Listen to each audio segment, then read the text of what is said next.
Bonjour à tous les amis, j'espère que vous allez bien. Aujourd'hui on se retrouve pour une nouvelle vidéo. Aujourd'hui on va parler mercato, on va parler de Marco Asensio. Malgré que ce soit un madrilène, Marco Asensio veut rejoindre le FC Barcelone et Laporta est très intéressé pour le rapatrier dès cet été 2023 gratuitement. Le joueur espagnol qui a joué en sélection espagnole avec les Ansu Fati, avec les Pedri, avec les Ferran Torres, etc.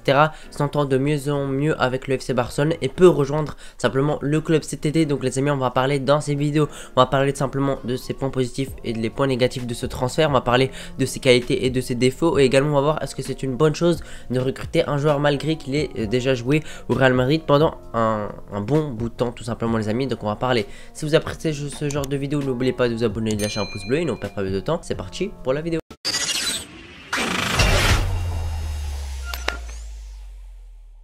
Comme d'habitude, on va commencer par une présentation assez rapide parce que je pense que tout le monde le connaît. Donc Marco Asensio joue pour le Real Madrid, a été formé au Real. C'est un Espagnol de nationalité tout simplement espagnole. Il joue pour la sélection simplement d'Espagne, la Roja. Il a déjà joué plusieurs fois avec les Pedri, avec Ansu Fati, avec Ferran Torres, etc.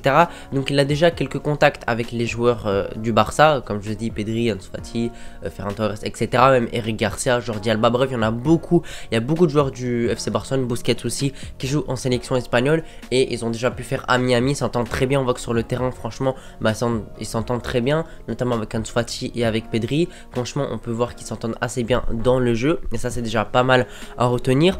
On peut parler un peu de statistiques. Cette saison, en 6 matchs de Champions League, il a marqué 2 buts et a délivré une passe décisive, sachant qu'il n'a quasiment jamais été titulaire. Il rentre souvent et donc avoir ces stats là, sachant que tu rentres et que t'es pas tout le temps titulaire, c'est une bonne chose. En Liga, ça a été un peu plus compliqué. En 10 matchs, il a marqué 1 but et a délivré 2 passes décisives, mais il faut savoir qu'il a joué que 18% des minutes jouées. Il a joué quasiment un cinquième des minutes. Donc c'est vraiment pas beaucoup, mais il a quand même réussi à stat. Mais on peut pas dire que simplement les statistiques sont exceptionnelles. Et en National League, avec simplement l'Espagne, il a joué 4 matchs et il a délivré 3 passes décisives. Donc c'est vraiment pas mal. On peut voir que c'est un joueur assez polyvalent.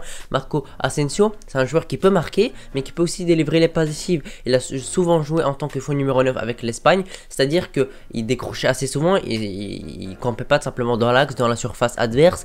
Il descendait assez souvent pour faire le jeu, pour distribuer les ballons aux ailiers comme Ferran Torres, comme Ansu Fati, comme Nico Williams, le petit frère simplement de l'autre Williams qui lui joue pour le Ghana. Et donc ça c'est quelque chose vraiment à retenir. Il a aussi gagné pas mal de trophées les amis avec le Real Madrid. Il a gagné 3 Ligues des Champions, il a gagné 3 Ligas, tout simplement Ligue d'Espagne. Il a également gagné 3 Coupes du Roi et 3 Super Coupes d'Europe et 3 aussi Coupe du Monde des clubs. Donc il a vraiment un très beau palmarès avec le Real Madrid. On sait que le Real gagne quasiment toujours des trophées, il gagne souvent des Ligues des Champions, des Ligas, etc. Donc c'est pas étonnant, il a un très bon palmarès, même s'il n'a pas tout le temps participé à ça. Mais en tout cas, on peut dire que c'est un joueur de palmarès et qui a pas mal de trophées. C'est pas un joueur sans trophées comme un Payet par exemple, malgré qu'il soit un excellent joueur. Malheureusement pour lui, il n'a pas de trophée. Donc pour ces postes les amis, il en a 3. C'est un joueur assez polyvalent, je vous ai dit. Soit faux numéro 9, soit ailier gauche, soit ailier droit. La plupart du temps, il joue ailier droit, mais il se retrouve souvent également simplement en faux numéro 9. Également, j'aimerais me corriger sur quelque chose. Il n'a pas été formé au Real Madrid, il a été formé à Majorque, tout simplement depuis 2010, quelque chose comme ça. Il était très jeune, hein, c'était un enfant.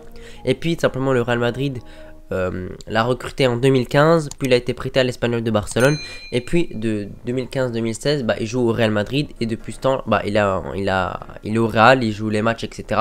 Donc ça fait quand même un bon bout de temps qu'il est au Real Madrid, et là, il faut se poser la question, est-ce que Marco Asensio, c'est un problème qu'il ait déjà joué au Real Madrid? Pour moi, oui et non. On peut voir par exemple Marcos Alonso, il a déjà joué pour le Real Madrid et là il joue pour le Barça. Même s'il était un peu jeune, il a été formé au Real Madrid et simplement il a joué avec le Real Madrid. Donc est-ce que c'est un problème comme ça? On peut aussi penser à Figo qui joue au Barça et qui a quitté le Barça pour le Real Madrid. Il y a déjà eu plein de fois cette chose là. R9 également, le Ronaldo brésilien, simplement il a joué pour le Barça et puis pour le Real. Donc est-ce que c'est un véritable problème d'avoir un joueur du Real Madrid qui rejoint le Barça? Pour moi non. Pour moi, Marco Asensio, ça ne me pose pas de problème. Il n'a jamais eu de propos offensants envers le FC Barcelone. Il n'a jamais critiqué le Barça. Il n'a jamais parlé mal du Barça. Donc pour moi, ce n'est pas un problème. S'il aurait souvent insulter le Barça, mal parler du Barça, etc. Moi j'aurais dit que c'était un problème. Mais là, il a toujours respecté le Barça. Quand on lui posait des questions sur le Barça, bah, il n'a jamais été offensant. Donc pour moi, ce n'est pas un souci. Et quelque chose d'autre, les amis, faut savoir que je vous ai dit, il joue avec la sélection d'Espagne et quasiment tous les joueurs de l'Espagne, c'est des Madrilènes ou des Barcelonais. Et la plupart du temps, c'est des Barcelonais. Par exemple, le milieu du Barça, le milieu de l'Espagne, pardon, et c'est le même au Barça, c'est Pedri, Gavi, Busquets. Et là, en Espagne, c'est pareil. L'attaque, il y a souvent Ansu Fati ou Ferran Torres. Également les amis à gauche en tant que latéral gauche, puis il y a Jordi Alba, il y a aussi Marcos Alonso même s'il n'est pas convoqué.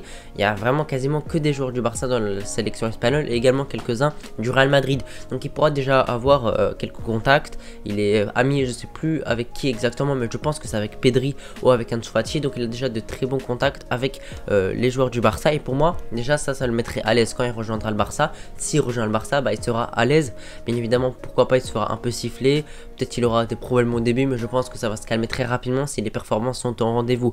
Les amis, il a 26 ans, donc il n'est plus très jeune, mais il n'est pas vieux non plus. 26 ans, il lui reste encore, j'ai envie de dire, 6-7 ans du haut niveau, voire plus, si simplement il se maintient physiquement pour rester au niveau le maximum possible. Donc 26 ans les amis, il peut encore percer, même s'il a percé, c'est pas le meilleur ailier du monde, même si on a vu beaucoup de ses qualités.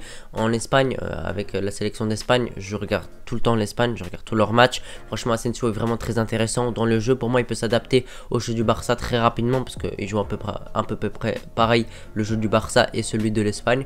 Et pour moi il est très intéressant dans le jeu, et marque souvent également, il a une très belle frappe de loin. Et on sait qu'il nous faut des joueurs qui frappent de loin, parce que Lewandowski frappe pas de loin. Dembélé c'est rare, mais il n'a pas une très belle frappe de loin. Rafinha, on va dire que c'est moyen. Les milieux, ils savent pas tirer de loin.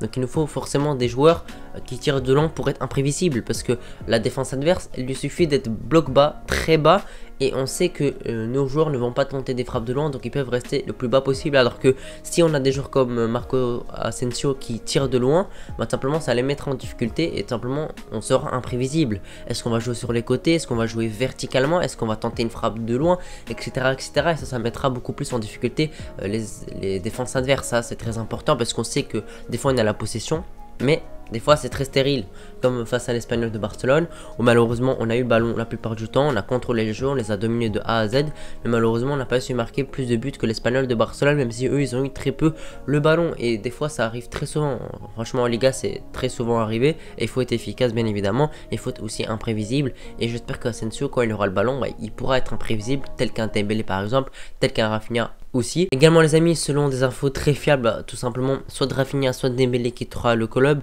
Pour moi, Dembélé restera, et pourquoi pas Rafinha partira sous une bonne offre, et bien évidemment, on va falloir le remplacer, surtout que Marcos Asensio, c'est un droitier, c'est-à-dire qu'il peut jouer ailier gauche. Et pour moi, il nous faut un ailier gauche encore mieux que Ansu Fati et que Ferran Torres. Ferran Torres se retrouve des fois numéro 9, des fois ailier gauche. Pour moi, c'est pas assez, il n'a pas encore le niveau pour être titulaire indiscutable. Et Ansu Fati, on sait qu'il revient très doucement de sa blessure, on voit que c'est compliqué, il n'est pas incroyable actuellement. Donc pour moi, un Marcos Asensio pourrait nous faire vraiment beaucoup de bien à gauche, surtout qu'il peut jouer également à droite et également dans l'axe en tant que faux numéro 9.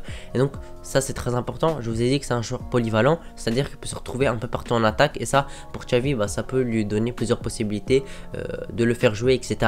Également, il faut voir un point, c'est que Marcos Asensio, selon beaucoup d'infos, veut rejoindre le Barça, et ça c'est important. Laporta également est très intéressé par le dossier Asensio, et également la chose la plus importante, c'est que ce sera un joueur gratuit les amis. Il sera en fin de contrat avec le Real Madrid, on n'a pas l'impression que le Real veut le prolonger, il n'y a pas encore eu d'offre, Marcos Asensio n'a pas encore prolongé, donc il partira très probablement gratuit. Et on sait que le Barça n'a pas énormément d'argent, n'est pas un City ou un PSG, il doit faire des économies parce qu'on doit encore se renforcer à beaucoup de postes. Donc un Marcos Asensio gratuitement, pour moi je dis pas non. Les amis, n'hésitez pas à me donner vos avis dans les commentaires. Pour moi, pour la conclusion, Marcos Asensio au Barça, moi je dis oui, à une condition, un petit salaire. Après moi ça m'ira, on aura un attaquant de plus, même s'il a joué au Real Madrid. Pour moi je vois pas un très gros problème, il n'a jamais manqué de respect au Barça, donc pour moi ce n'est pas un problème.